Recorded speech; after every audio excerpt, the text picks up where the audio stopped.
The ticket collector gave a discreet cough. He'd sprung out of his office like a bewhiskered jack-in-the-box. She thrust a small oblong of white card into his nicotine-stained hand. "The express is waiting, ma'am." So it was, resplendent in olive-green livery and belching steam, impatient as a starving dragon. "I'm afraid the hearse vans are already loaded." While preparing for her journey, Rachel had learned that parties of first-class passengers were permitted to watch the coffin containing their loved one being loaded onto the funeral train. She marvelled at the entrepreneur's ingenuity. They had transformed a moment of misery into a bonus for the privileged few. "My fault for being late." She gave a nod of dismissal. "Thank you." On the door of the nearest first-class compartment, a handwritten card matched the one outside the waiting room. A shadow was visible through the window.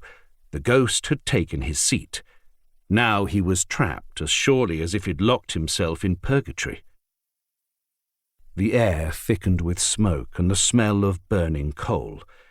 The only person on the platform was a stout porter, shepherding an old lady into a third-class compartment at the end of the train. He spotted Rachel and broke into an unwise trot, puffing and grunting like an ancient locomotive destined for the breaker's yard.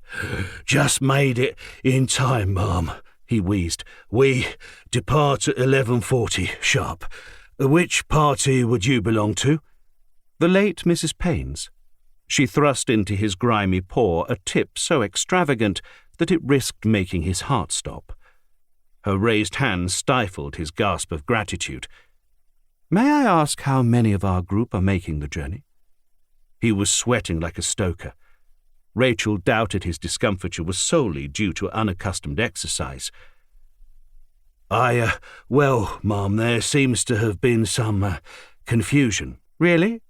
She waited, confident that 2 gold sovereigns trumped any bribe paid to secure his silence. "We expected 6, ma'am, but only 3 gentlemen turned up.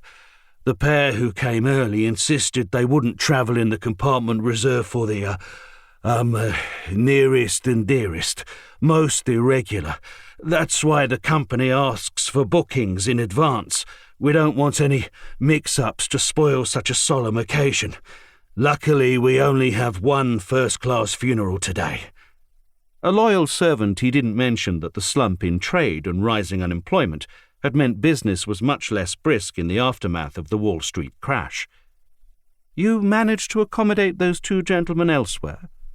A knobbly thumb jerked towards the compartment, beyond the one allocated for mourners of the late Mrs. Payne. "Right next door." "Can you tell me anything about them?" The porter mopped his brow. "I'm sorry, ma'am. We really need to—" "Please forgive me. I can't explain why this is so important to me," she said, leaning closer so that he could inhale her perfume. "Personal reasons. You do understand." He peered through her veil. Something in her expression made him quail. "Well, I'm sure you have good cause to ask. Quarrels happen in the best families, don't they? One chap's a cockney, dressed as a vicar. Surprised me, that did. I thought—" "He didn't seem quite like an ordinary vicar?" Rachel suggested. "Funny thing," the porter said. "I never saw a reverend gentleman with a tattoo on his hand in all my days. Takes all sorts, I suppose, but—" "And his companion?" The porter frowned. "Big fella, beefy, mitts like coal shovels." "Intimidating?" "I really can't say any more, ma'am." He took another look at Rachel and breathed out noisily. "Let's just say they tried to look posh, but forgot to shine their shoes. Funerals are funny. People aren't their normal selves. Why say they didn't want to disturb the rest of the party when it turns out there's only one—" "Perhaps they just wanted to be considerate." He flinched at her sarcasm.